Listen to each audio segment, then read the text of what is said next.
The day they underestimated the farmer's son. No one at Westridge Academy saw Ethan Taylor coming. He was just a farmer's son, so they thought. The whisper had started before the first leaves of autumn touched the manicured lawns of the elite preparatory school. He doesn't belong here. The words came in hisses, in half-jokes, in the judgmental stares of privilege and pedigree. And when the headmaster of Westridge, Dr. Lawrence Hargrave, uttered those same words in a disciplinary hearing, he had no idea those would be the last unchallenged words he'd speak before helicopters landed on campus and everything began to change. Westridge stood like a fortress of tradition, brick buildings etched with ivy, the falcon insignia carved into every gate and lecture podium. The school prided itself on its Latin motto, Excellentia per traditionem excellence through tradition. For over a century, it had educated the heirs of senators, governors, CEOs, and legacy families who wore wealth like a second skin. Ethan Taylor didn't fit the mold.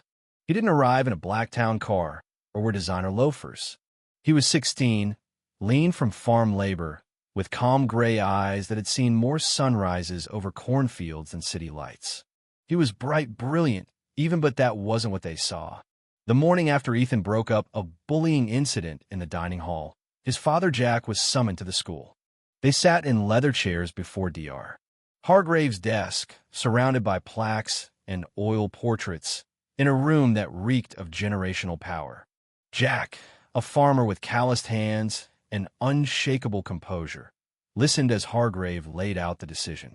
"Your son intervened physically in a student altercation," he said, flipping open a file with Ethan's name.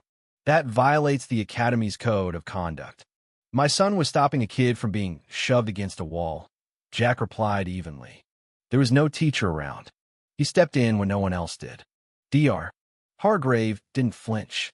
"At Westridge, we have protocols for reporting incidents. Students are not to take justice into their own hands." "You're suspending him for standing up to a bully?" Jack asked. The headmaster folded his hands. "This is not about punishment. It's about preserving the values of our institution." Ethan's actions, though well-intentioned, were not in alignment with the decorum expected at Westridge. "And what about the bully?" Jack pressed. "James Preston," Hargrave said with a raised eyebrow. "He's receiving a detention." "A detention?" Jack's voice dropped into disbelief. "My boy gets a suspension for stopping him, and the bully gets detention? That's justice to you?" Hargrave looked down, then up with a rehearsed smile. "There are legacy considerations to weigh, Mr. Taylor. The Preston family has long ties to Westridge." There it was. Not justice, just justification. Ethan, quiet until now, looked the headmaster in the eye. "So, it's not about what I did, it's about who I'm not." Dr. Hargrave offered a thin smile. "You may collect your things. The suspension is effective immediately." Jack and Ethan left in silence, walking past stone statues and flower beds trimmed like museum displays. The Ford pickup in the lot stood out like a scar among luxury sedans. As they drove back to their farm, Ethan stared out the window. He had his mind made up before we walked in. Jack nodded. People like Hargrave build their world like a house of mirrors. They only want to see their own reflection. At home, the farmhouse was modest but warm.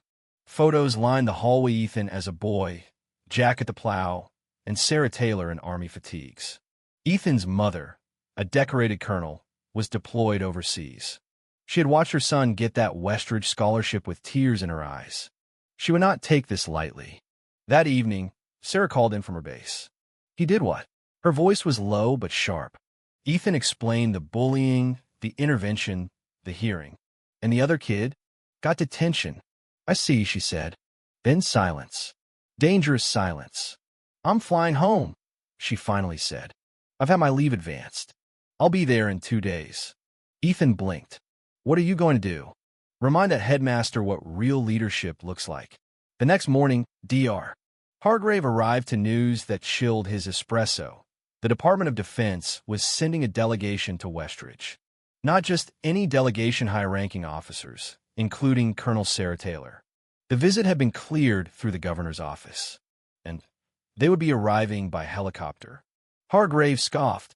until Chairman Whitmore from the Board of Trustees called. "You've made a mess, Lawrence," he said coldly. "Sarah Taylor isn't just a colonel. She's Deputy Director of Strategic Operations at Central Command. She advises the Joint Chiefs. And she's furious." Dr. Hargrave turned pale. "She's also on the President's Military Family Education Commission," Whitmore added. "Tomorrow, she lands on our field. You better have a plan." By that evening, news trucks were parked outside the gates.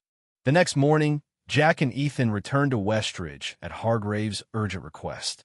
This time, the headmaster stood as they entered. "Mr. Taylor, Ethan, thank you for coming. I've reviewed new statements. It appears Ethan's actions were proportionate. The suspension is lifted. His record cleared." Jack raised an eyebrow. "That's a big reversal, Dr. Hargrave." Hargrave stiffened. "It was prudent." Ethan said nothing. Moments later, Chairman Whitmore entered with several board members.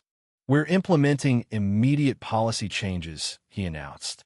"All disciplinary decisions will now be reviewed by a diverse panel, including students. Blind review protocols will ensure fairness, regardless of family background." Then came the sound. Helicopter blades. They all turned as 3 military helicopters descended on the east field. Out stepped Sarah Taylor in full dress uniform, medals glinting in the sun, followed by General Hayes and a delegation of officers and education experts. Dr. Hargrave paled. Jack leaned over and whispered to Ethan, "Now you see why I never argue with your mother." Sarah approached the group with measured steps. "Dr. Hargrave," she said coolly, "we need to talk about what excellence really means." The headmaster stammered.